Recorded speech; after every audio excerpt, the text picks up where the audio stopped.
வணக்கம், welcome to Lotus NEET biology Tamil YouTube channel. நம்முடைய YouTube சேனலில் நம்ம ரெகுலராக வந்து பார்த்தினாக்கா பிஜிடிஆர்பிக்காக வந்து பார்த்தினாக்கா சைக்காலஜி அண்ட் ஜிகே, ஸோ இதுக்கான வந்து பார்த்தினாக்கா ஃப்ரீ ஆன்லைன் டெஸ்ட் பேட்ச் தான் பார்த்துட்ருக்கோம். இதில் செகண்ட் வீக்கில் இன்றைக்கி செகண்ட் டேக்கான வீடியோ. லாஸ்ட் கிளாஸில் ஃபஸ்ட் டேயில் என்ன பார்த்தோம்னாக்கா Maslow theory of hierarchical needs இதுதான் பார்த்தோம். ஸோ இன்னிலிருந்து ஃபுல் அண்ட் ஃபுல் வந்து பார்த்தினாக்கா ஹேண்ட் ரிட்டன் நோட்ஸ் தான் வந்து இருக்கும். அது மட்டும் இல்லாமல் வந்து பார்த்தினாக்கா பைலாங்குவல், சரிங்களா, தமிழும் இருக்கும் ப்ளஸ் வந்து பார்த்தினாக்கா இங்கிலீஷும் இருக்கும். ஸோ ஏன்னா நிறைய பேர் வந்து பார்த்தினாக்கா ஃபோன் பண்ணி சார் தமிழ்லையும் போடுங்க, ஏன்னா வந்து பார்த்தினா சைக்காலஜி கொஷின் வந்து அண்டர்ஸ்டாண்ட் பண்ணிக்கிறது ரொம்ப கஷ்டமாக இருக்குது அப்படின்னு சொல்லிட்டு நிறைய பேர் கேட்டதுனால ஸோ இன்னிலேருந்து வந்து பார்த்தினாக்கா ஹேண்ட் ரிட்டன் ஆகும். உங்களுக்கு வந்து பார்த்தினாக்கா கிளியர் எக்ஸ்ப்ளனேஷன் கொடுக்கணுன்றதுக்காக வந்து பார்த்தினாக்கா ஷார்ட் நோட்ஸ் ஆகும் தான் இருக்கும், டீட்டெயில்டு நோட்ஸ் இருக்காது. இந்த நோட்ஸ் வந்து பார்த்தினாக்கா அகெயின் 3 புக் வந்து பார்த்தினாக்கா ரெஃபர் பண்ணி எடுத்திருக்கேன். ஸோ ஃபஸ்ட்டு வந்து பார்த்தினாக்கா சந்தானம் ஆத்தர் புக்கு, சரிங்களா, தமிழ் மீடியமில் இருக்கும். ப்ளஸ் வந்து பார்த்தினாக்கா நாகராஜன் ஆத்தர் புக் இருக்கும், அது Tamil medium plus English medium இருக்குது. அது மட்டும் இல்லாமல் வந்து பார்த்தினாக்கா எஸ்கே மங்கள் புக் இருக்குது, சரியா, எஸ்கே மங்கள் புக்கு. இந்த புக்கு எல்லாம் பேஸ் பண்ணி தான் வந்து பார்த்தினாக்கா இந்த நோட்ஸ் வந்து பார்த்தினாக்கா ப்ரிப்பேர் பண்ணியிருக்கு. அதில் எதெல்லாம் வந்து பார்த்தினாக்கா ரொம்ப இம்பார்ட்டன்ட் கீ பாயிண்ட்டும் அதுதான் இருக்கும். ஸோ நீங்கள் வந்து பார்த்தினாக்கா லைன் பை லைன் படிக்கிறதுக்கு இந்த எக்ஸ்ப்ளனேஷனை பார்த்துட்டு உங்கள் கிட்ட இருக்கக்கூடிய புக்கு, ஸோ நீங்கள் நாகராஜன் ஆத்தர் புக்கு தான் வச்சுட்ருக்கீங்க அப்படின்னா நாகராஜன் ஆத்தர் புக்கை தரவாக இந்த எக்ஸ்ப்ளனேஷனை பார்த்துட்டு அதில் படிச்சுக்கங்க. லைன் பை லைன் படிக்கும்போது இன்னும் கொஞ்சம் அடிஷ்னல் நாலேஜ் உங்களுக்கு கிடைக்கும். ஸோ இங்கே நம்ம இன்றைக்கி பார்க்க போகிறது இந்த Maslow theory of hierarchical needs last class உடைய அந்த ஒரு சின்ன வந்து பிறகு ஒரு கான்செப்ட்டு ப்ளஸ் வந்து பார்த்தினாக்கா யூனிஃபேக்டரி தியரி. ஸோ யூனிஃபேக்டர் தியரி அப்படின்னு சொல்லுவோம், அடுத்தது 2 ஃபேக்டர் தியரி. ஸோ இந்த ரெண்டும் தான் இன்றைக்கி பார்க்க போகிறோம். ஸோ இங்கே வந்து பார்த்தினாக்கா இந்த மாஸ்லோ தியரி ஆஃப் ஹைரார்க்கிக்கல், ஸோ இதில் வந்து பார்த்தினாக்கா நம்ம லாஸ்ட் கிளாஸ்லேயே பார்த்தோம். டோட்டலாக வந்து பார்த்தினாக்கா என்ன சொன்னோம் அப்படின்னா 7 நீடு இருக்குது. ஒவ்வொருத்தருக்கும் வந்து பார்த்தினாக்கா 7 நீடு இருக்குது. அதில் எப்போ வந்து பார்த்தினாக்கா அந்த ஒரு நீடு வந்து பார்த்தினாக்கா ஃபுல்ஃபில் ஆகுமோ அப்போ தான் அடுத்த லெவலுக்கு போகும். ஸோ இதுதான் சொன்னோம். ஸோ உங்களுக்கு ஸ்க்ரீனில் தெரியுது பாருங்கள். ஸோ டோட்டலாக வந்து பார்த்தினாக்கா 7 நீட் இருக்குதுன்னு சொன்னேன். அதில் ஃபஸ்ட்டு நீடு வந்து பார்த்தினாக்கா ஃபிசியாலஜிக்கல் நீடு, லாஸ்ட் கிளாஸ்லேயே அதை பற்றி பார்த்துட்டோம். இதுக்கு இன்னொரு பேர் வந்து பார்த்தினாக்கா சர்வைவல் நீடு, ஏன்னா இதிலேருந்து கொஷின் கேட்கலாம். ஸோ அதுக்காக தான் இந்த வந்து பார்த்தினாக்கா ஃப்ளோ சார்ட் இந்த டயக்ராம் மாதிரி ஒன்று ட்ரா பண்ணியிருக்கேன். ஸோ ஃபஸ்ட்டு ஃபிசியாலஜிக்கல் நீடு, இதுக்கு இன்னொரு பேர் வந்து பார்த்தினாக்கா சர்வைவல் நீடு. அப்போ ஃபிசியாலஜிக்கல் நீடில் எதெல்லாம் சார் வரும் அப்படின்னாக்கா air, food, water, shelter, clothing,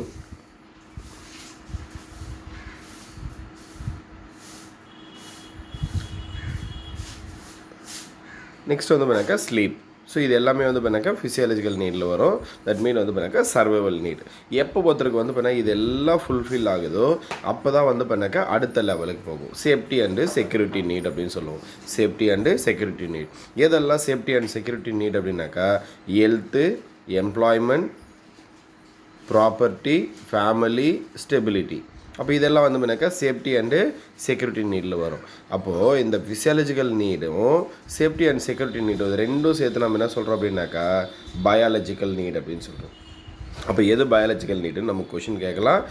physiological need, safety and security need, இது ரெண்டுத்தையும் சேர்த்து தான் நம்ம என்ன சொல்கிறோம் பயாலஜிக்கல் நீடுன்னு சொல்கிறோம். அடுத்து தேர்டு வந்து பார்த்தினாக்கா அஃபிலியேஷனல் நீட் அப்படின்னு சொல்லுவோம். Love and belongingness. So love and belongingness அப்படின்னு சொல்லுவோம்.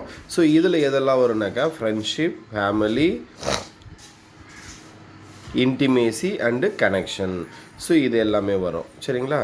ஸோ இங்கே டிஃபிஷியன்சி நீட் அப்படின்னு ஒன்று இருக்குது. டிஃபிஷியன்சி நீட் ஷார்ட்டாக என்ன சொல்லுவோம்னா கேபிட்டல் டி அப்படின்னு சொல்லுவோம். எதெல்லாம் சார் டிஃபிஷியன்சி நீடு வரும்னா physiological need, safety and security need, affiliational need. இது மூணுத்தையும் சேர்த்து நம்ம என்ன சொல்கிறோம்னா டிஃபிஷியன்சி நீடு. சப்போஸ் இது எல்லாமே ஃபுல்ஃபில் ஆகலைன்னா இந்த க்ரோத் நீடு நடக்கவே நடக்காது, சரிங்களா. சரி, இப்போ அடுத்தது ஸோ எஸ்டீம் நீடு, சரியா, செல்ஃப் எஸ்டீம் நீட் அப்படின்னு சொல்லுவோம். கான்ஃபிடென்ஸ் அண்ட் அச்சீவ்மெண்ட், சரி, செல்ஃப் எஸ்டீம் இருந்தால் மட்டும்தான் ஒருத்தருக்கு கான்ஃபிடென்ஸே இருக்கும், ஒரு விஷயத்தை அச்சீவ் பண்ணவும் முடியும். ஸோ அடுத்தது வந்து பார்த்தினாக்கா அச்சீவ்மெண்ட் நீட் அப்படின்னு இருக்குது, சரியா. அதுக்கு அடுத்தது ஏஸ்தட்டிக் நீட், சரியா. இதுதான் வந்து பார்த்தினாக்கா அந்த அழகை பற்றி செல்ஃபாக வந்து பார்த்தினாக்கா நம்ம அழகாக இருக்கணுமா இருக்கக்கூடாதா, நம்மளை மேக்கப் பண்ணிக்கிறது, இது எல்லாமே வந்து பார்த்தினாக்கா இந்த ஏஸ்தட்டிக் நீடுன்னு சொல்லுவோம். அதுக்கடுத்தது லாஸ்ட்டு செல்ஃப் அக்யூஷலைசேஷன் நீட் அப்படின்னு சொல்லுவோம். ஸோ இதில் எதெல்லாம் வரும்னா மாராலிட்டி, க்ரியேட்டிவிட்டி, அக்செப்டன்ஸ், இது எல்லாமே வரும். ஸோ இங்கே இந்த அஃபிலேஷனல் நீட்லேருந்து affiliational need, esteem need, achievement need, aesthetic need, self actualization need, இது எல்லாம் சேர்த்து நம்ம என்ன சொல்கிறோன்னா சோசியல் ஆர் சைக்காலஜிக்கல் நீட் அப்படின்னு சொல்கிறோம். அப்போ எது பயாலஜிக்கல் நீடுன்னு கேட்கலாம், எது டிஃபிஷியன்சி நீடுன்னு கேட்கலாம், இல்லை எது சோசியல் ஆர் சைக்காலஜிக்கல் நீடுன்னு கேட்கலாம், எது க்ரோத் நீடுன்னு கேட்கலாம். க்ரோத் நீடில் எதெல்லாம் வரும்னா esteem need, achievement need, aesthetic need, self actualization need. அப்போ இதெல்லாம் வரும். ஸோ இதை பேஸ் பண்ணி நமக்கு கொஷின் கேட்கலாம், இதில் எது வரும் எது வராதுன்னு சொல்லிட்டு. அப்போ இந்த டிஃபிஷியன்சி நீடுன்னா கேபிட்டல் டின்னு சொல்லுவோம், க்ரோத் நீடுன்னா கேபிட்டல் ஜின்னு சொல்லுவோம். சரியா, அதனுடைய ஃபர்ஸ்ட் லெட்டர். க்ரோத் நீடுடைய ஃபர்ஸ்ட் லெட்டர் ஜி, டிஃபிஷியன்சி நீடுடைய ஃபர்ஸ்ட் லெட்டர் டி. ஸோ இதை பேஸ் பண்ணி நிறைய பாயிண்ட்ஸ் வரும் 1 by 1. ஸோ அதுக்காக தான் ரெண்டுத்தையும் வந்து பண்ணாக்கா பாயிண்ட் அவுட் பண்ணுறேன். அடுத்து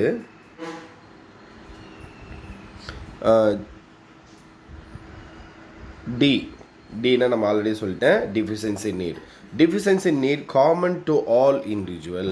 இந்த டிஃபிஷியன்சி நீட் அப்படின்றது காமன், எல்லாருக்குமே ஒரே மாதிரி தான்.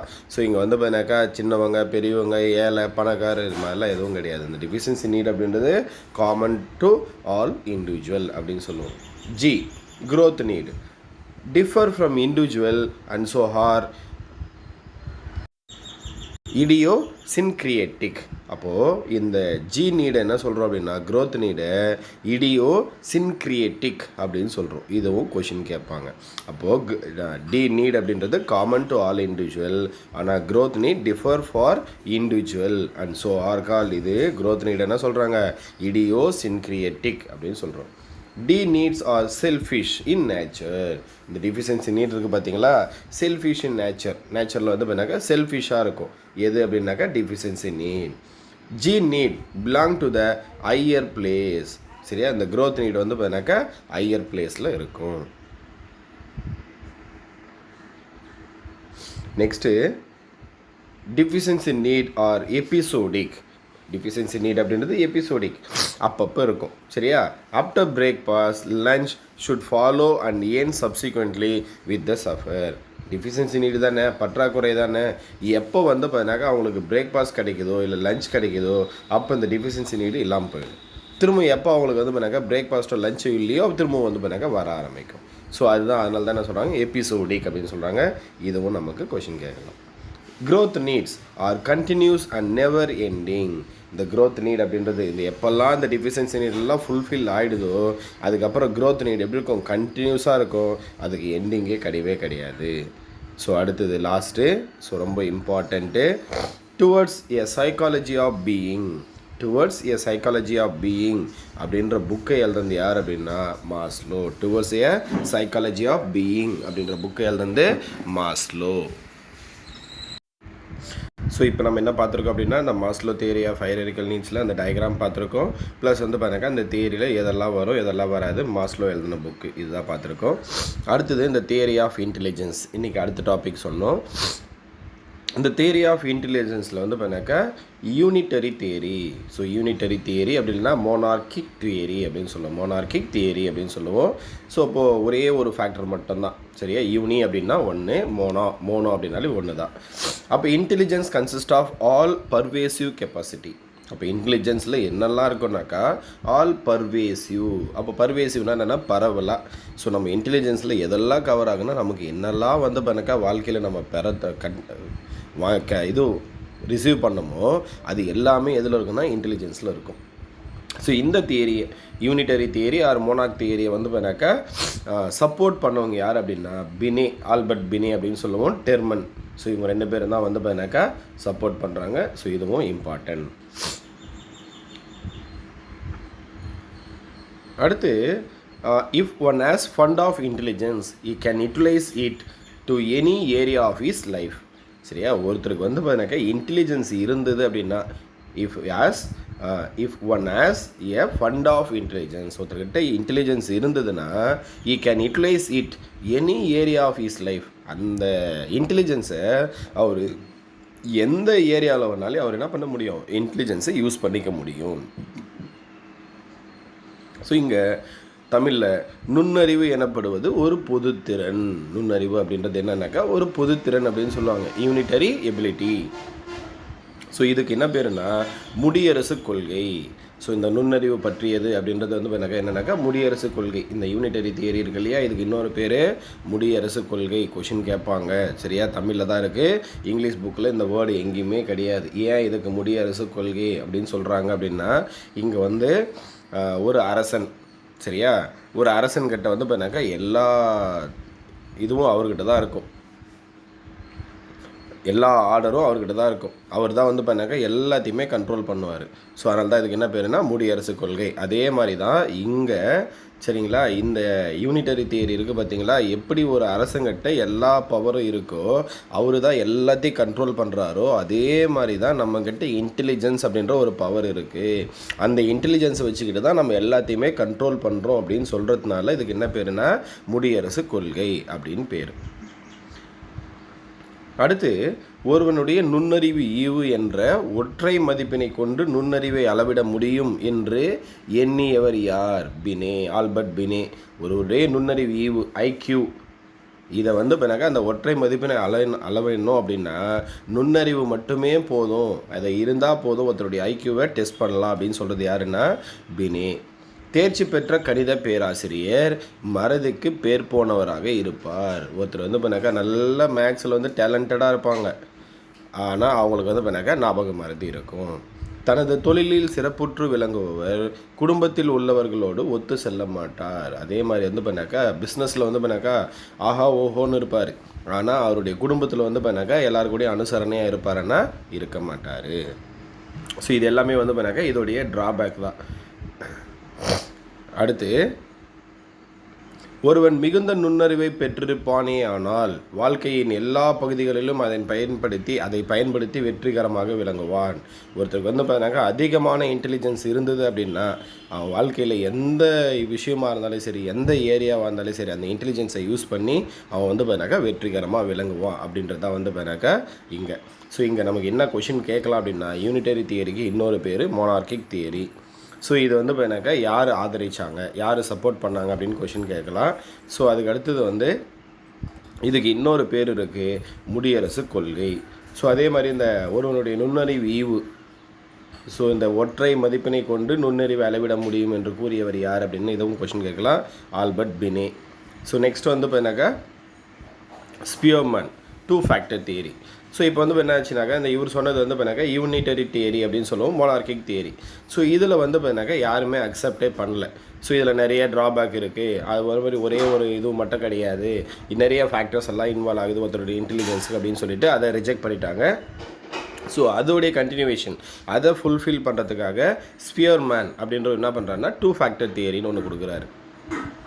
ஸோ இங்கே Spearman proposed is 2 factor theory of intelligence in 1904. அப்போ ஸ்பியர்மேன் அப்படின்றது என்ன பண்ணுறாரு, theory 2 factor theory of intelligence அப்படின்றத 1904 பப்ளிஷ் பண்ணுறாரு, ப்ரொப்போஸ் பண்ணுறாரு. இக்கோட்பாடு புள்ளி விவர இயலின் வழி எழுந்ததாகும். இக்கோட்பாடு எதோடைய பேசிக்கில் வந்தது அப்படின்னாக்கா புள்ளி விவரம், சரியா, புள்ளி விவரத்தோட வந்தது தான் எது அப்படின்னாக்கா இந்த ஸ்பியர்மேனுடைய 2 ஃபேக்டர் தியரி. ஸோ இதுவும் கொஷின் கேட்கலாம், புள்ளி விவர இயலின் வழி வந்த கோட்பாடு எது அப்படின்னு கேட்கலாம். ஸோ இங்கே வந்து 2 ஃபேக்டர் இருக்குது. இவர் சொன்னதே பேரே தானே 2 ஃபேக்டர் தானே. இதில் ஃபஸ்ட்டு ஃபேக்டர் வந்து capital G general factor, S specific factor. அப்போ தமிழில் வந்து ஜென்ரல் ஃபேக்டருக்கு பொது காரணி அப்படின்னு சொல்லுவோம், ஸ்பெசிஃபிக் ஃபேக்டருக்கு வந்து சிறப்பு காரணி அப்படின்னு சொல்லுவோம்.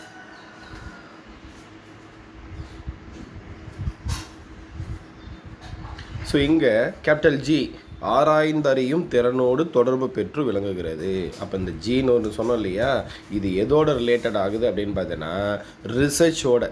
ஆராய்ந்தறியும் திறனோடு, ஆராய்ந்து எதையுமே வந்து என்ன பண்ணுவாங்க, ஆராய்ச்சி தான் வந்து அவங்க வந்து தெரிஞ்சுப்பாங்க. அதோடு தொடர்பு பெற்று விளங்குறது எது அப்படின்னு பார்த்தீங்கன்னாக்கா இந்த கேபிட்டல் ஜி. ஸோ இதுவும் கொஷின் கேட்கலாம். அடுத்து ஸ்பியர்மேன், ஒவ்வொரு செயலும் பொது காரணி, அச்செயலுக்குரிய குறிப்பிட்ட சிறப்பு காரணி ஆகியவற்றுடன் தொடர்பு கொண்டு திகழ்வதாகும். ஸ்பியர்மேன் வந்து அவர் தானே சொல்கிறார் 2 ஃபேக்டர் தியரி. அப்போ 2 ஃபேக்டரில் ஒன்று ஜென்ரல் ஃபேக்டர், இன்னொன்று ஸ்பெசிஃபிக் ஃபேக்டர். இது ரெண்டும் ஒன்றோட ஒன்று தொடர்பு பெற்று விளங்குது அப்படின்னு சொல்கிறது தான் யார், ஸ்பியர்மேனுடைய 2 ஃபேக்டர் தியரி. இதில் இந்த டயக்ராமில் பாருங்கள், இந்த டயக்ராமில் இந்த கேபிட்டல் ஜி அப்படின்றது பொது காரணி, எல்லாத்துக்குமே காமனாக இருக்கும். ஆனால் இந்த ஒரு பொது காரணி ஒரு சிறப்பு காரணியோட செயல்படும். ஸோ அப்போ கேபிட்டல் ஜி அப்படின்றது S1ஓட செயல்பட்டதுன்னா ஒரு ஃபங்க்ஷன், கேபிட்டல் ஜி அப்படின்றது S2ஓட ஃபங்க்ஷன் ஆச்சுன்னா அது ஒரு ஃபங்க்ஷன், கேபிட்டல் ஜி அப்படின்றது S3ஓட ஃபங்க்ஷன் ஆச்சுன்னா அது ஒரு ஃபங்க்ஷன், கேபிட்டல் ஜி வந்து பண்ணாக்கா S4ஓட இதுவாச்சுனாக்கா அது ஒரு ஃபங்க்ஷன். அப்போ ஒவ்வொன்றும் ஒவ்வொரு ஃபங்க்ஷனில் இன்வால்வ் ஆகும். அப்போ கேபிட்டல் ஜி அப்படின்றது ஜென்ரல் ஃபேக்டர், எஸ் அப்படின்றது ஸ்பெசிஃபிக் ஃபேக்டர். அப்போ நம்மகிட்ட இருக்கிற அந்த கேபிட்டல் ஜி எந்த எஸ் ஃபேக்டரோட ஃபங்க்ஷன் ஆகுதோ அதுக்கேற்ற மாதிரி ஒரு செயல் நடக்கும். ஜி மரபால் தீர்மானிக்கப்படுகிறது. இந்த ஜின்னு சொன்னோம் இல்லையா, ஜென்ரல் ஃபேக்டர். ஸோ மரபால் தீர்மானிக்கப்படுகிறது. It is a inherited factor. So நம்ம அடுத்தடுத்த ஜென்ரேஷனுக்கு மாறக்கூடியது. ஒரு குறிப்பிட்ட துறையில் ஒருவர் சிறந்து விளங்குவாரா என்பதை தீர்மானிப்பது அத்துறை செயல்களுக்கு தேவையான ஜியின் அளவு, எஸ்ஸின் அளவு. அப்போது ஒருத்தர் வந்து பண்ணாக்கா ஒரு டிபார்ட்மெண்ட்டில் வந்து பண்ணாக்கா சக்ஸஸ்ஃபுல்லாக இருக்கிறாரு அப்படின்னா அதுக்கு 2 ஃபேக்டர் இம்பார்ட்டன்ட். ஒன்று ஜியோடைய அளவு எவ்வளோ இருக்குது, எஸ்ஸோடைய அளவு எவ்வளோ இருக்குது. ஜி மட்டும் இருந்தால் போதாது, எஸ்ஸும் இருக்கணும். அப்போ தான் அவருடைய அந்த டிபார்ட்மெண்ட்டில் சிறந்து விளங்குவார் அப்படின்னு சொல்கிறாங்க. நுண்ணறிவு என்னும்போது ஜி காரணியையே குறிப்பிடுகிறோம். இன்டெலிஜென்ஸ் அப்படின்றது எதை தான் சொல்கிறோம் அப்படின்னா ஜி காரணியை தான் சொல்கிறோம். எஸ் காரணிகளை நாட்டங்கள் அல்லது சிறப்பு திறன்கள் என்கிறோம். சரியா, அவருக்கு இருக்கக்கூடிய இன்ட்ரெஸ்ட், நாட்டங்கள்னால் இன்ட்ரெஸ்ட்டு அப்படின்னா சிறப்பு திறன்கள், அவருக்கு இருக்கக்கூடிய அந்த ஸ்பெஷல் திறன்கள் அப்படின்னு சொல்லுவோம். ஸோ அப்போ வந்து பிறகு நுண்ணறிவுன்னு சொன்னால் ஜி தான் சொல்கிறோம். எஸ் அப்படின்றது அவருக்கு இருக்கக்கூடிய அந்த இன்ட்ரெஸ்ட்டு அப்படின்னா சிறப்பு திறன்கள், ஸ்பெஷல் டேலண்ட்டு. ஸோ இதை தான் சொல்லுவோம். அப்போ ஸ்பியர்மேன் 2 ஃபேக்டர் தியரி நுண்ணறிவை அளவிடும் சோதனைகளை உருவாக்குவதில் பெரும் தாக்கத்தை ஏற்படுத்தியது.